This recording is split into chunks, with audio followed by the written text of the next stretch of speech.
fellow car modelers. So, here is my final for the Usacc build. Man, I gotta admit, I'm glad this one's done. This one was fighting me. I did so many custom things on it that it just... I wish my fit and finish was slightly better, but, you know, it's alright. I've never quite taken a model this far.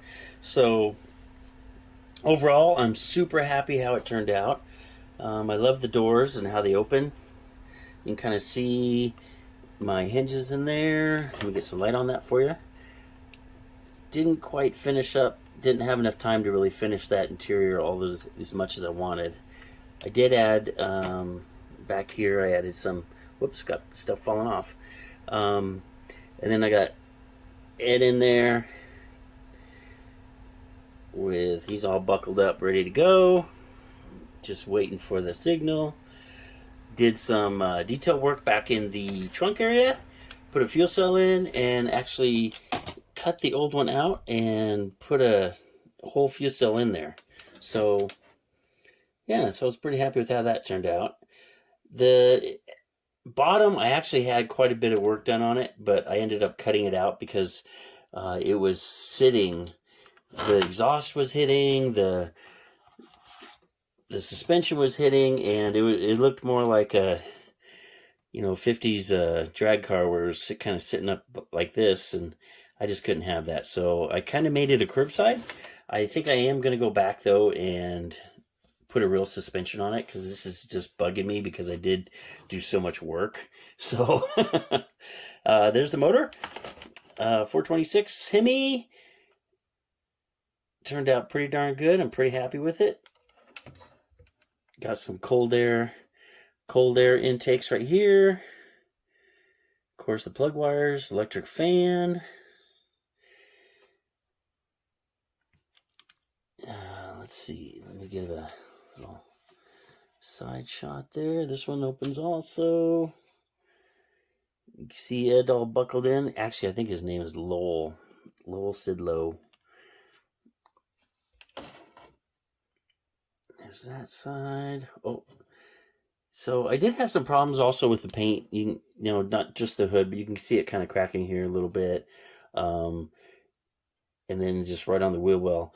And I think it's because of the clear I'm using, and I'm gonna have to get rid of it because it's really causing problems. Most of the body turned out fine, but certain areas, like along these edges, it just want to stick very well, and it would just kind of start to almost bubble up the paint, and I think it's actually affecting the paint below it. And because I actually primered this and then shot it twice, I think, 2 or 3 shots, and then let it dry for 5 days. So I was a little shocked that it did that, but you know, I was able to overcome it. Some of this is hidden.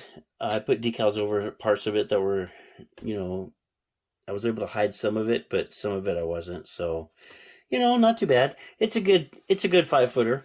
You know, get up close and you can kind of see some of the imperfections, but you know, 5-10 feet away, perfect. So, but the overall look, I'm really happy with. I really am digging just this, how this turned out and the look of it, because I'm going for a Trans Am series, roughly 1970s Trans Am series look to it, kind of. You know, I wanted to build something like if they had actually raced a 70 Roadrunner in the Trans Am series. Maybe this is what it would kind of look like. Maybe not. So, yeah. So, glamour shots at the end. And thanks again, guys, for putting this on. Thanks for subscribing. Thanks for giving me a like and commenting. And man, I just really appreciate y'all. I love this community. You know, I'm so happy that I got into YouTube. I've been on Facebook for quite a while, but YouTube is a whole different experience, and I am honestly, I'm just having a blast. I'm really enjoying this. Spending way too much money on models. I have way too many, but oh my god, am I having fun. So thanks again, guys. Like I said, I got some glamour shots at the end, and I will hopefully see more of your guys' builds here in just a minute, just a little bit. So, because I know we're getting down to the wire, so that's why I was like, oh man, I gotta make this video now and get it out. Oh, I'm not sure I showed you the front end. I actually taped over the lights you know, because he does run at night, so he didn't want to take the lights out. So, all right, well, I'll quit talking and get out of here. So, I'm Jerry with Model Restorations, and again, I appreciate you guys all, and I will catch you later. Thanks a lot.